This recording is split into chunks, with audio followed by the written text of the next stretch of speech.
What's up mga kabit? Kamusta kayo guys? Good morning. Ayan, as in kakagising ko lang and nakita naman natin na paakyat ng paakyat yung Bitcoin. And syempre nagsusunuran din yung ibang mga altcoins. Now, ito guys, walang edit tong video na to, no?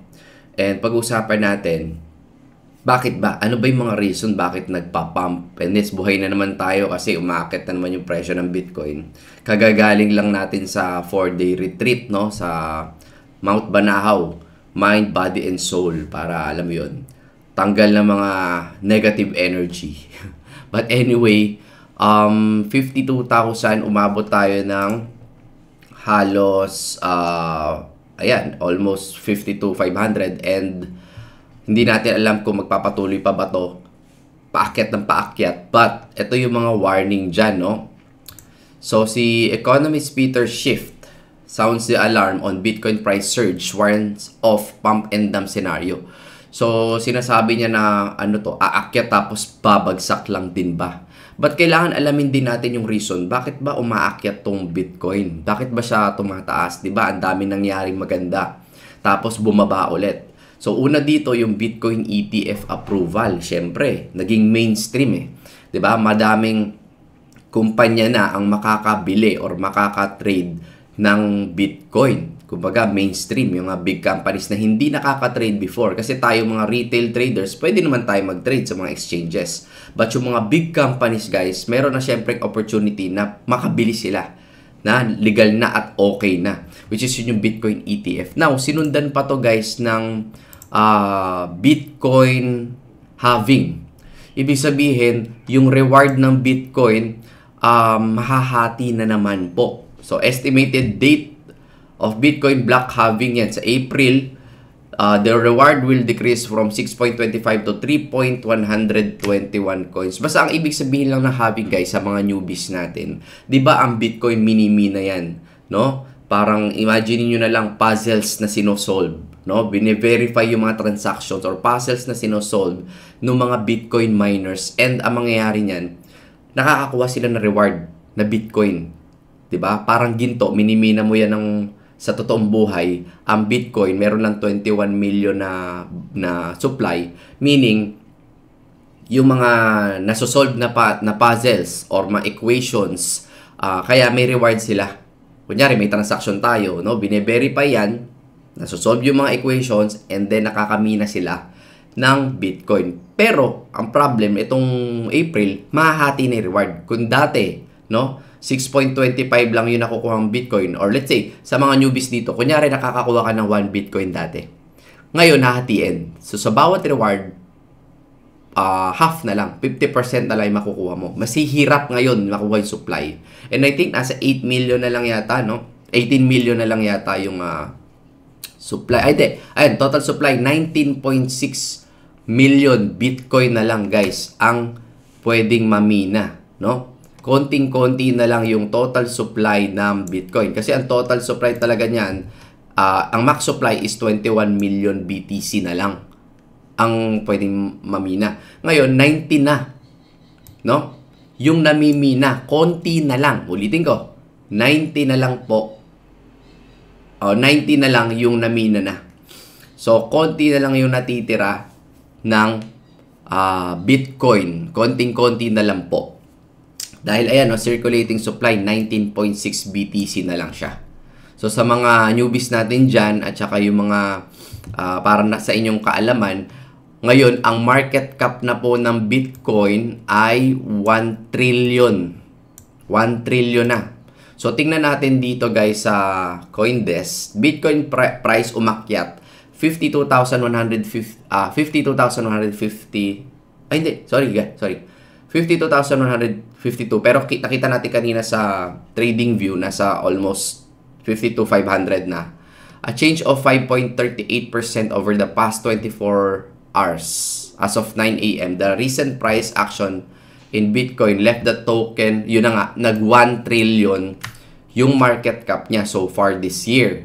Bitcoin has changed of 22.69%.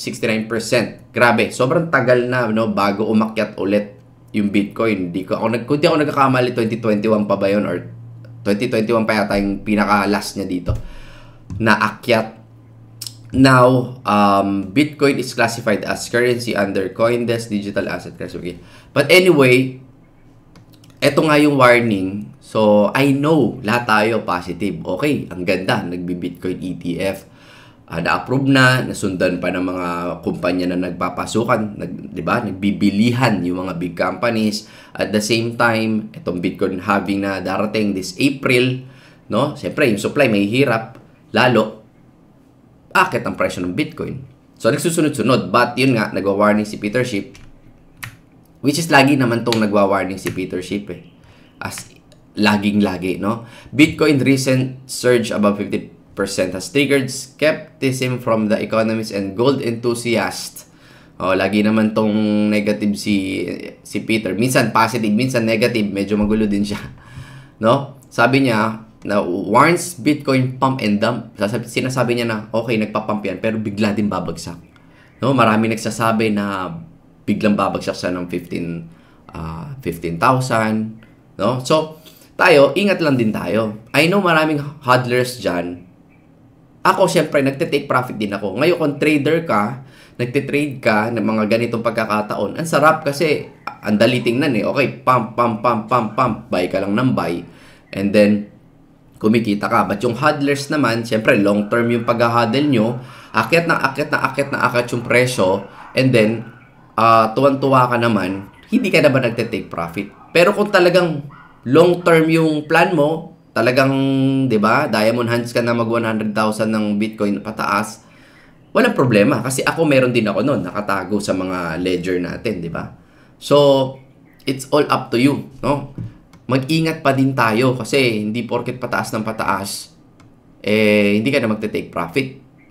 Schiff expressed concerns over the enthusiasm surrounding new spot Bitcoin ETF traded funds, yun yung kanina pinag-usapan natin, questioning when a potential market downturn or massacre might occur. So, nagwa-warn lang naman siya na mag-ingat ka, baka anytime kasi bumagsak. Usually, ganun naman nangyari lalo na sa mga traders, di ba? O na-FOMO mo, uy, akyat. Usually, ang ginagawa natin, guys, sayang hindi ako nakabili nung mababa pa. Ngayon namang sobrang tumataas ang Bitcoin, ang nangyayari sa atin, humahabol, na-FOMO tayo, fear of missing out. Sige, bibili ako ng Bitcoin, mukhang eto na, tataas na ng 100,000. So, tendency, bibili ka ng Bitcoin ngayon, and then, eto nga, nag-warn si Peter Schiff, biglang babagsak. Ngayon naman yung time na, nako po, kung kailan ako bumili ng Bitcoin at humabol, doon naman siya babagsak. So, mag-ingat din tayo, no? Again, trade at your own risk. Hindi laging pataas ng pataas. But yes, masaya. Masaya talaga pag bull run kasi akyat ng akyat, no? And halos lahat ng mga coins sumasabay sa pag-akyat. Ethereum, at kung ano-ano pang mga tokens. Ayan, no? Tingnan mo si Ethereum, ganun din, no? Halos lahat pag tinitingnan niyo yung chart, medyo sumasabay. Except itong si tawag dito? Si Ripple. Ay, gold pala to, sorry. Napunta ako sa gold, sorry. Nagde-trade kasi ako ng gold kagabi. Anyway, halos lahat naman yan. So, nagsusunodan. Nag-aakyatan. Nagsasayaw na si Dodge. Diba? But anyway, no? Yung mga gusto mag-trade dyan, pag-aral muna kayo ng technical analysis. Yung gusto mga bumili, pwede naman may OKX link dyan sa ilalim. Kung gusto nyo bumili lang ng Bitcoin, pwede naman, no? Andyan sa ilalim may link. Mag-register kayo. Tapos, meron akong pinost na mechanics for free iPhone. Okay? iPhone 15 Pro Max. Yung mga gusto lang naman. Yung may mga iPhone 15, hindi nyo na kailangan yan. Yung mga gusto lang sumali, no? Pinost ko naman yan dun sa aking YouTube. Dito sa Marvin Fabis. Of course, pinapanood mo na dito. Free Apple gadgets. So, ayun lang guys. Mag-ingat po tayo sa ating pagtitrade, okay? So, congratulations sa mga kumikita sa trading ngayon at saka yung mga nag-hold dyan na tuwan-tuwa dahil umakyat. Careful pa din po tayo. Enjoy. Again, profit is profit. Yun lang ang masasabi ko. Enjoyin mo yan and good luck sa atin lahat. Good vibes lang. God bless everyone.